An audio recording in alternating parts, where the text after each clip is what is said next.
Good morning. Can everyone hear me? Yes, I can, thank you. Yes, Thanks, I Mr. can as Bowden. well. Good. Thank you very much. Mr. Say, would you mind doing the call out, please, before we get into the hearing? Of course. The directions hearing in the matter of CFI 059/2021 is being held by way of teleconference. Any orders or directions made after or during the course of this hearing will be issued by the registry in Dubai. The directions hearing is before the registrar, Nour Hineidi. The claimant is represented by BSA Ahmed bin Hazim and Associates LLP. Lead counsel is Roger Bowden. The defendant is represented by Curtis Mallet, Prevost, Colt and Mosley LLP. Lead counsel is David McCarthy. Thank you very much, Mr. Say. Mr. Bowden, I don't know if you heard what I said earlier. Could you confirm that you had? Yes. I'm thinking you were inviting Mr. McCarthy to make an application for costs against me. That's Correct, with yes. respect seems a little unfair. I was trying. The system, it didn't work in the end anyway. I mean, it's a great system, don't get me wrong, but it does happen. I will bring my computer to the registry and see that it make sure that it's 100% working later today. Okay.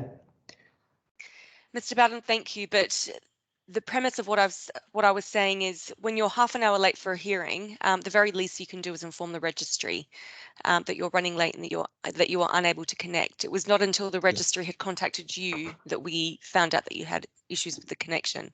So that's the reason why I asked. 15 minutes, and I'm sorry, I was trying to get in. I really was. I didn't realize. I apologize. Right, Mr. McCarthy, have you got anything to say? I've got no comments to make. I obviously missed that first bit from the previous call, but I've got no comments. Okay, thank you very much. All right, so we'll get started. Thank you very much, Mr. Bowden, for sending through your memorandum, which I've read in detail. I've also seen Mr. McCarthy's skeleton, which was uploaded onto the e-bundle on the 1st of August. Based on the memorandum, I can see that there's issues and the parties require directions with how the claim is to progress, whether it should continue under the Part 8 or whether it should instead be transferred to Part 7, or as Mr. Bowden submits, whether the matter could be capable of being dealt with in the Small Claims Tribunal. I've got some preliminary thoughts based on my reading of those submissions. I'm very happy to hear the parties on whether they've got any oral submissions to expand on.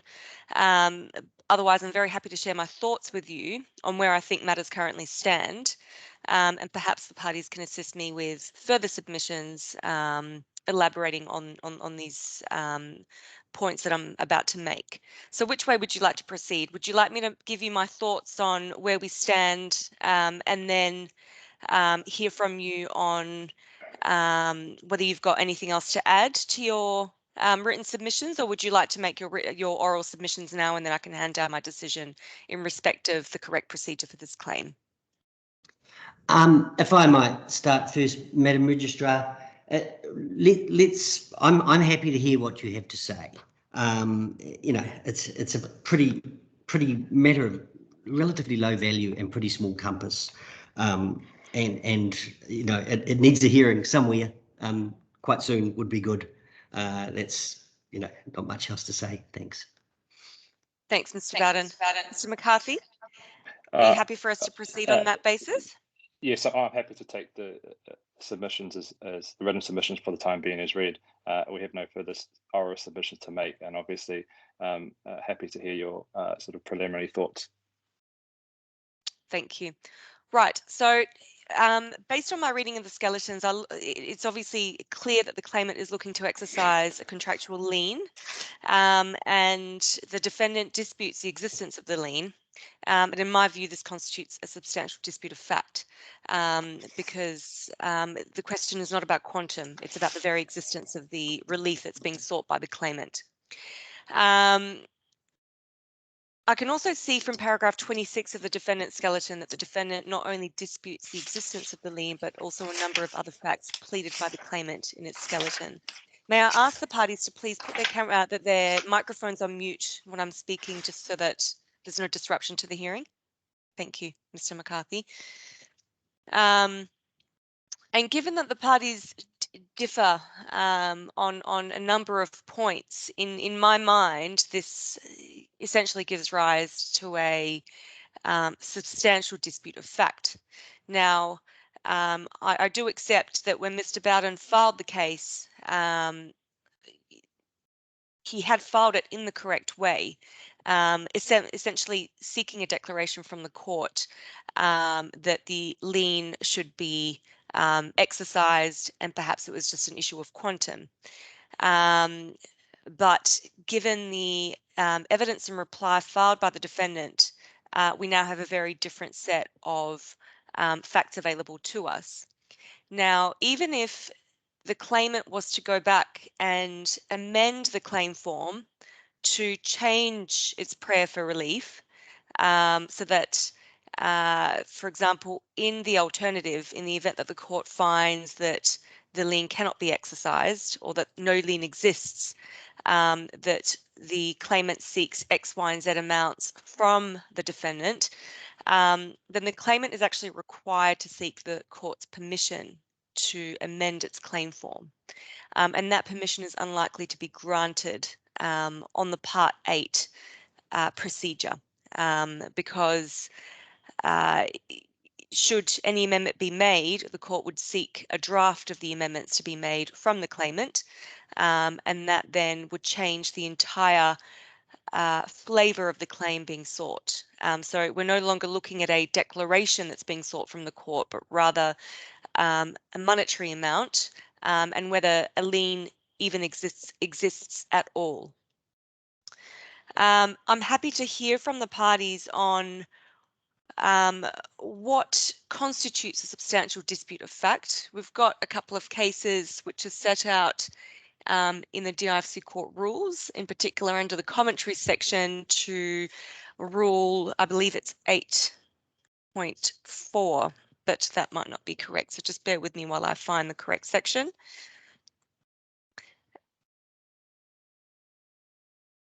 Um, 8.1, I'm sorry. So 8.1 subsection 1.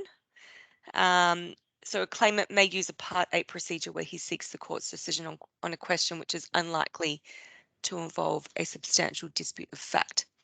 And there's a couple of cases in the commentary section, as I said, to the DIFC Court's practice book, which is now available to the public. And it runs through a couple of decisions, the first being DIFC Investments and Zia, and the second being Kabara.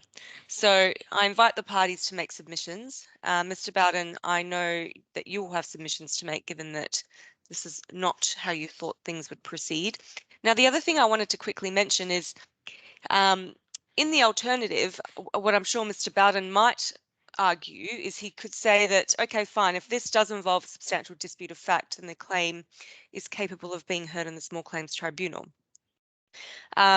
So the next question is, what's the quantum in dispute, and what's the quantum that's being claimed by the claimant? And if the amount is under 500,000 dirhams, then yes, it is capable of being heard in the Small Claims Tribunal. But if the amount is over 500,000 dirhams but under 1 million dirhams, which it is, because I understand the amount in question is 710,000, then the parties must reach an agreement for it to be heard in the Small Claims Tribunal. But again, just as someone who, as a judge who sits in the Small Claims Tribunal, if this matter was before me in the Small Claims Tribunal, I probably would remit it to the Court of First Instance on the basis of complexity, simply because there's a liquidator appointed in the proceedings, and a understanding of the insolvency law is required, which is something that is beyond the ambit of many small claims judges.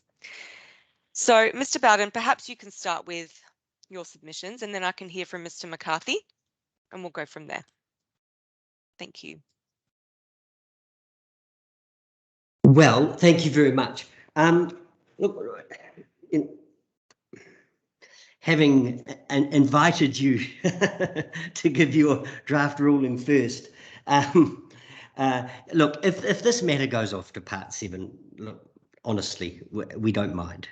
You know, I think whether or not there's a lien is really a matter of law, not one of fact.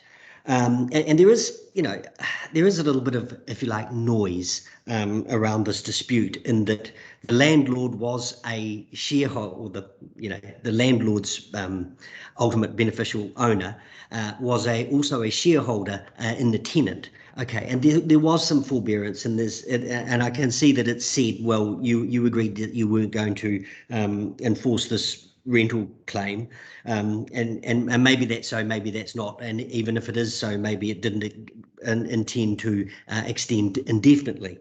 So there are some sort of little peripheral disputes of fact, but the real issue in this case is whether or not there's a lien attached or able to be exercised. And I do see that the defendants say, well, you never asked in the first place, so how can you do it now? But again, that's a matter of law, even if those facts are true. And the next issue is, if there's not a lien, how much is to be paid? So is it the 710,000, which is the agreed value of these assets, or is it 20% of that, because we've got a set off based upon the overall value? I think another complication, which has really only just come to light, is this, and that is that remarkably, it's 1 year old today, this case. So this company was put into liquidation by Justice Sir Jeremy Cook 1 year ago today, as I can see from the record. So, and the liquidator hasn't yet produced even a draft report. Now, I haven't had time, unfortunately, to go and dig into the whys and wherefores of all of that, but it seems incredibly slow progress, that at this stage we still haven't, and we've got a witness statement from the liquidator, which we're very grateful for, but it's kind of deficient in that it doesn't really give a proper explanation for what is taking so long in the provision of this draft report, and indeed winding up what must be a very, very small liquidation.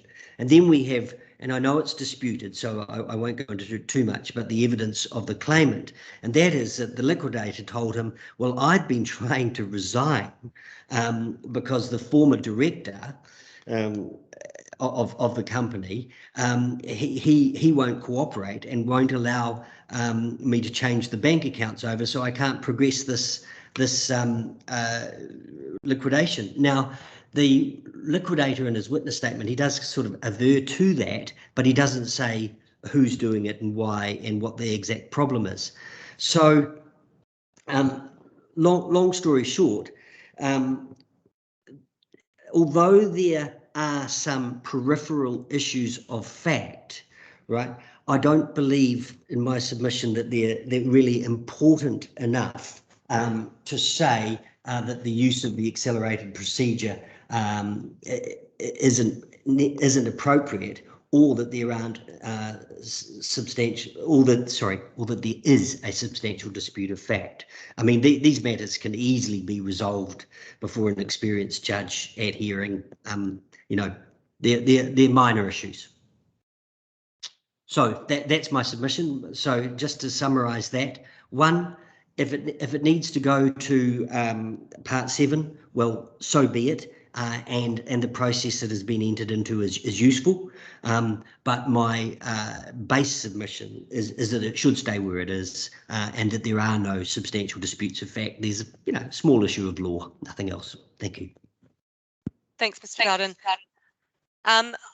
I do appreciate the point that you make about the fact that the liquidator has been appointed for a year with no draft report yet provided. So this is something that his solicitor should be aware of, and I hope that he will swiftly provide him with the relevant advice to comply with his obligations under the insolvency law. I am minded to transfer this to a Part 7 case, and you were still open and invited to apply for immediate judgment under the Part 7 process, should you think that the claim is capable of being dealt with a lot quicker than the usual, and in a more truncated way than the usual Part 7 process. So you were very much invited to apply for immediate judgment. But what I would do in transferring the case to Part 7 is I'll grant the claimant permission to amend its claim form should it wish to do so. And I will also, obviously, on the back of that, grant the claimant permission to amend its particulars of claim. And it goes without saying that the filing fee paid in the Part 8 claim will be transferred to Part 7. So the fee will be a little bit higher. It will be actually not quite a little bit. It's double, but it's payable in 3 installments. And I wouldn't even call them installments because they're paid in 3 tranches. So if the matter settles before the case management conference, for example, the remaining 65% of the amount, because the first 35% is payable at the time the claim is filed, the remaining 65% will no longer be due and payable. And on the same accord, should the matter settle before the pre-trial review, in case immediate judgment is not granted, then the final 30% is not payable because the matter would settle before the trial. So the last 30% is payable just before the trial.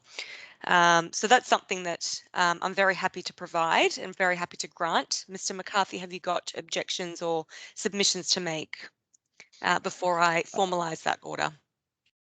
No objections to make, ma'am. I think that's all reasonable from our side and our client's position.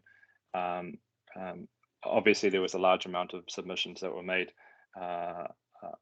on this issue and on this dispute, and our position very much still is that there is a significant dispute between the parties, and there's both in fact and in law. Thanks, Mr. McCarthy. Mr. Bowden, how much time would you like, or would you like any time to amend the claim form and the particulars of claim? Just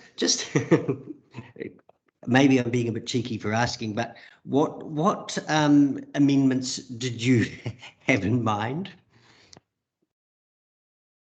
Well, given that the claim is now not pigeonholed into a Part 8, in the event that your client has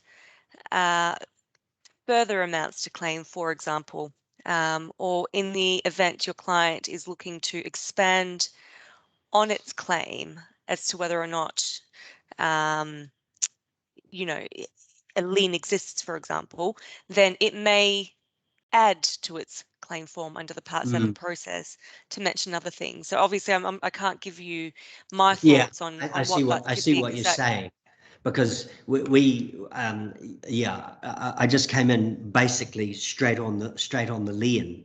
Now, if we wanted to add a money claim, I take it that we've got the liquidator's consent to add a money claim. So because of course, because the company's in liquidation, our money claim has been submitted as a proof of debt, if you like, to the liquidator for him to deal with it. And so, problems arise, I guess, that we'd be moving the money claim out of the liquidation and into the court. And can I take it from Mr. McCarthy that we've got the liquidator's consent to do that? Given that there appears to be a little bit of dispute over whether any money's owing. I'll need to get instructions. Okay.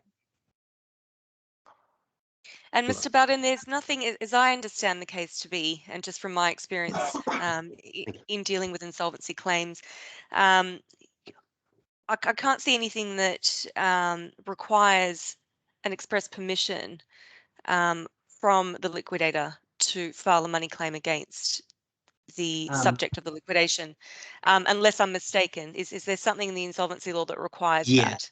There is. Sorry, okay. I haven't got my finger on it, but yes, once a company goes into liquidation, to either start a proceeding or continue a proceeding, you need the liquidator's consent. Yes. Okay. Interesting. Very good. Well, I will, Mr. Bowden, is it sufficient But that you just have?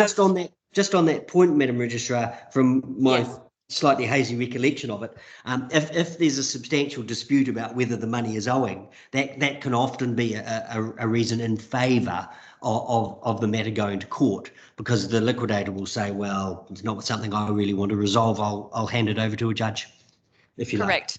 Yeah. That's absolutely right. Yeah. That is absolutely right. Yes. Because so long as the liquidator rejects the quantum or the amount that's being claimed by a creditor of the company, then essentially that gives rise to a dispute, which involves a substantial dispute of fact. So it ought to be. Sorry, can I just interrupt? That seems to be an excellent point, and maybe that is what the way that Mr. McCarthy and I should seek to resolve this little issue in the meantime, is that I should write to Mr. McCarthy and ask Mr. McCarthy if the liquidator accepts the quantum of our claim, and if he does not, would the liquidator therefore agree to the amendment of this claim and having that money dispute decided in this court. See what I mean? I think that sounds sensible. Yes, I think that sounds sensible. Mr. McCarthy, perhaps you need to seek instructions from your client. Yes, we do, but I have no objections to the claimant's counsel writing to us seeking approval of any kind from our client. Thanks, Mr. McCarthy. So, Mr. Bowden, my formal order in this regard is that the claim will be transferred to a Part 7 claim with permission granted to the claimant to amend its claim form, subject to Mr. McCarthy's instructions on that point that we have just raised about seeking the liquidator's consent. So let's discuss the timelines with respect to amendment after Mr. McCarthy gets his instructions. Mr. McCarthy, I expect that perhaps 48 hours is sufficient for you to receive instructions on this point. Or perhaps let's give you until 9 a.m. on Sunday morning, and the parties can then provide a draft order to the court that the claim be transferred to a Part 7 claim. And the question on permission, should the parties not agree on it, I will hand down my decision that I think permission ought to be granted to the claimant to amend its claim form within a period of time, and then also amend its particulars of claim. But we'll wait for Mr. McCarthy to seek his formal instructions from his client by 9 a.m. on Sunday. Yes, Mr. Bowden. I'll write today to Mr. McCarthy and give him a sort of a set of goalposts to work within. And I apologise for interrupting, but something else did occur to me, and I had mentioned before the slow progress of this liquidation.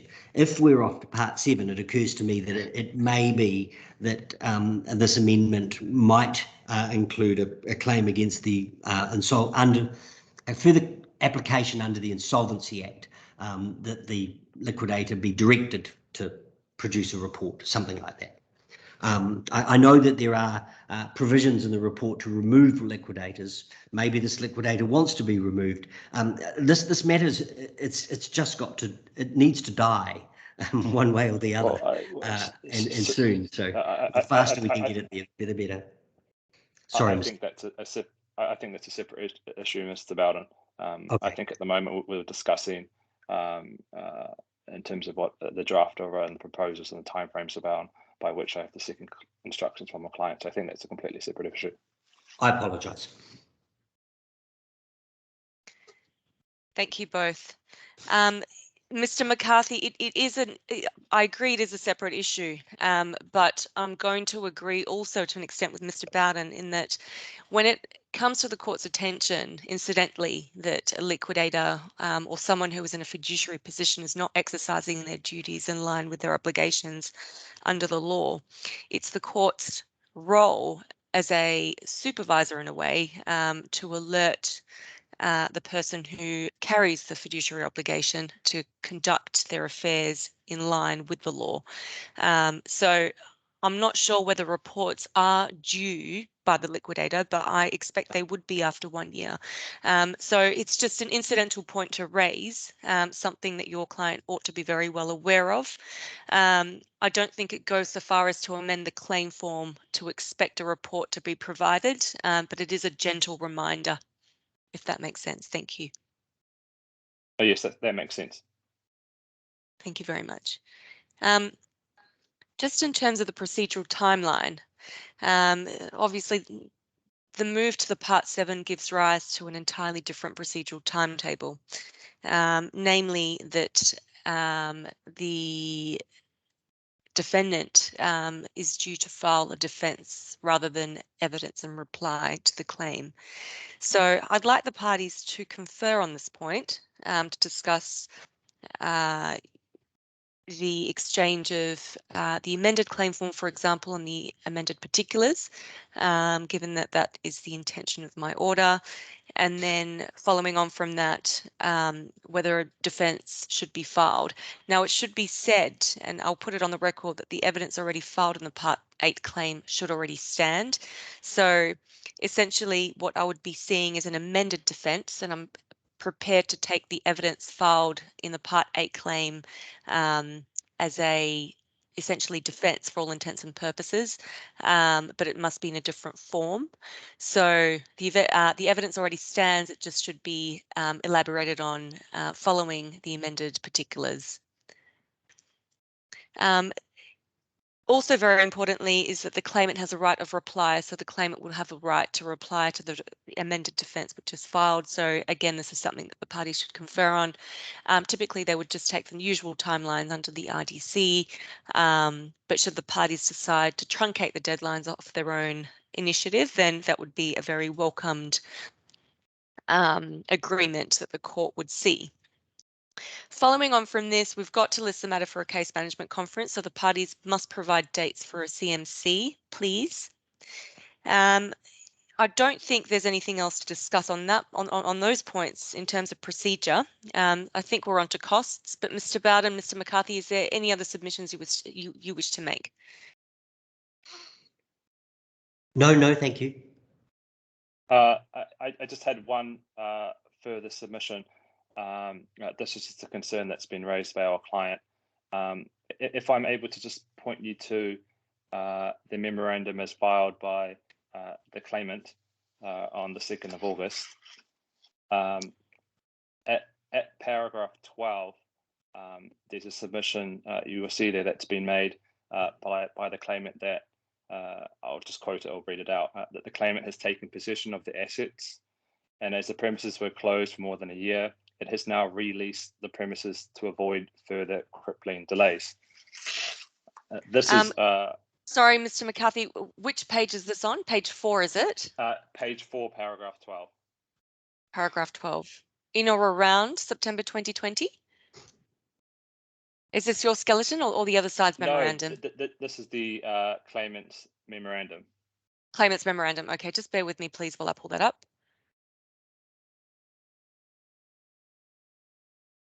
Yes, I can see that. The claimant has taken possession of the assets. Yes, please carry on. This is just a concern that's raised by our client. Obviously, one of the issues in this dispute is around these particular assets, to whether an agreement was reached to sell and to whether possession was assumed. This is just a concern considering that we have a dispute over these assets, and now our client has raised the submission point made by the claimant to whether or what are the status of the assets sitting in the property presently.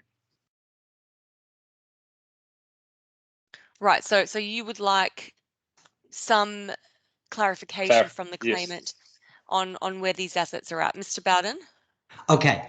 Well, look, this property's been sitting empty for 15, 18 months, okay, without getting a return. I actually made the same point in an email a week earlier, so it's not really news.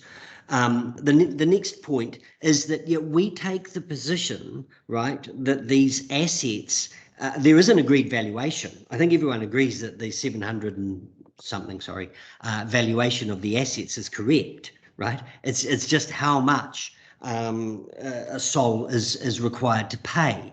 Now, for present purposes, I accept that it might be 100% of that amount, or it might be 20% of that amount, or indeed, if a full lien is applied, it might be none. But Sol's certainly in a position and accepts, right, that it may be liable to pay the entirety of that 700,000, and we're fine with that. And indeed, the memorandum says exactly that. That the liability ranges up at paragraph 8. Yeah, so the liability ranges, sorry, it'd be paragraph 7 and 8.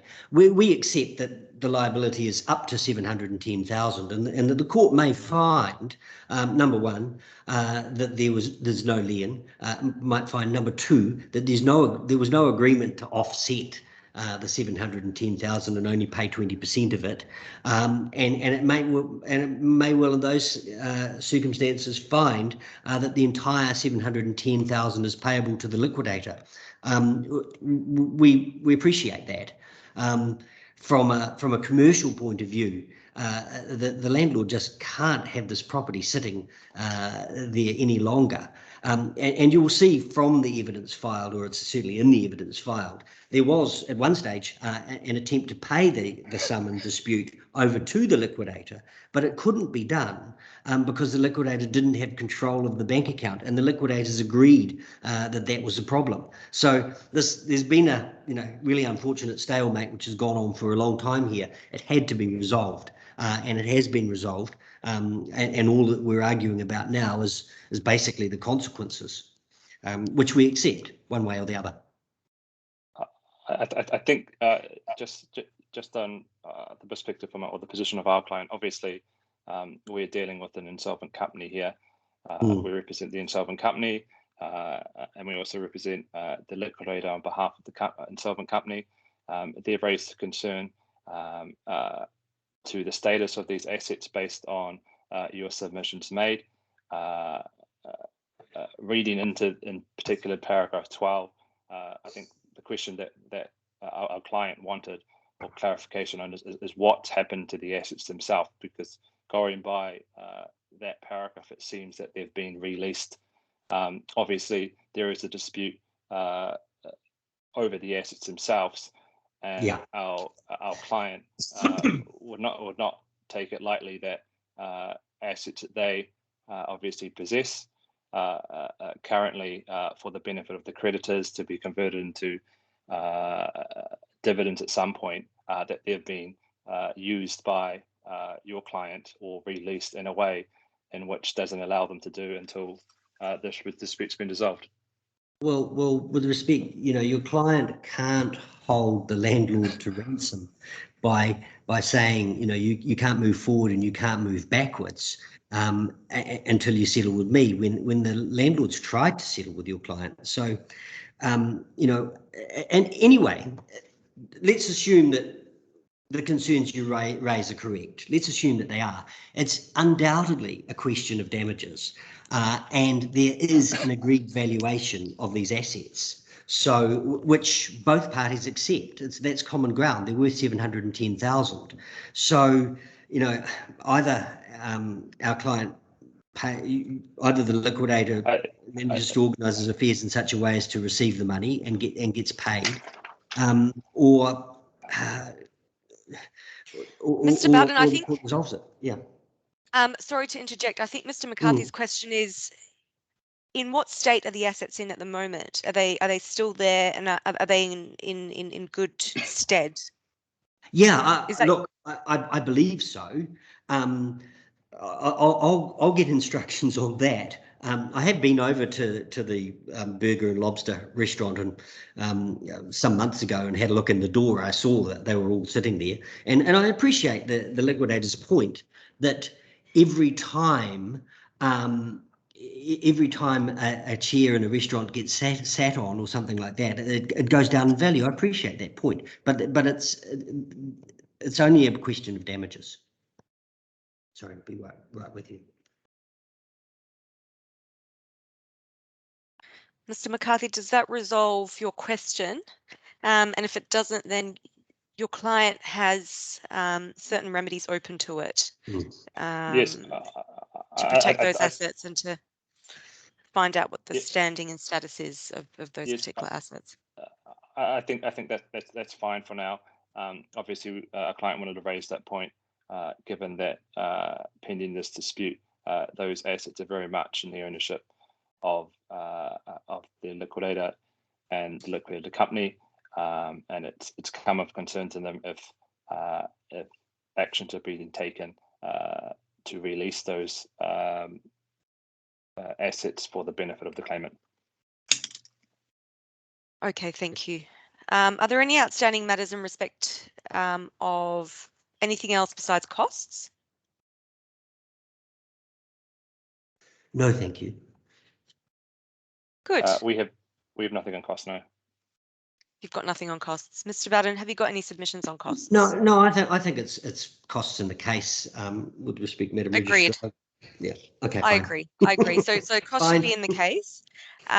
So again, just to recap, my draft order at the moment, which is subject to being formalised, following Mr. Bowden's email to Mr. McCarthy on certain points of clarification and Mr. McCarthy's instruction from his client, that the claim be transferred to a Part 7 claim with permission granted to the claimant to amend its claim form within a period of time, and then following on from that to amend its particulars, the defence to be filed within a period of time as well, and then following that, the claimant will have a right of reply pursuant to the IDC.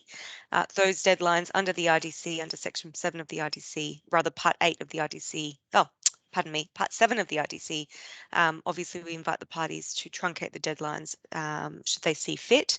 The parties to confer as to a date to list the case management conference following the exchange of pleadings, and the evidence already filed in the Part 8 claim stands and will simply be amended in the pleadings should the parties wish to do so. Costs in the case, Mr. Bowden, I won't be making any costs order for the late attendance to the hearing, but please, for next time, if you are running a little bit late, please could you just inform the court staff so that there is no risk of having a wasted costs order made against your client. I will do that, Madam Registrar, and I really do apologise. I mean, I will bring my computer down to Mr. Waney today and try and get the settings fixed, because I nearly had a heart attack. Oh, we don't want that, Mr. Bowden, please. Well, No some heart people attack, probably do, but I don't. Honestly, I was panicking, and I apologise, and it just went from bad to worse as I go from one machine to another, and nothing works. So I don't know. There's a switch somewhere, and it's not set. I apologise. No problem at all. Thank you very much. It's nice to have all of the New Zealand lawyers representing New Zealand on the at the hearing today. So thank you very much for your time, and I'll wait to receive the draft order from the parties on Sunday by 4 p.m. Is that suitable? Fine, thank you. Yes, that's suitable by us. Okay, fantastic. Thank you very much. Have a good day. Thank Thank you. you. Goodbye. Thanks. Bye-bye.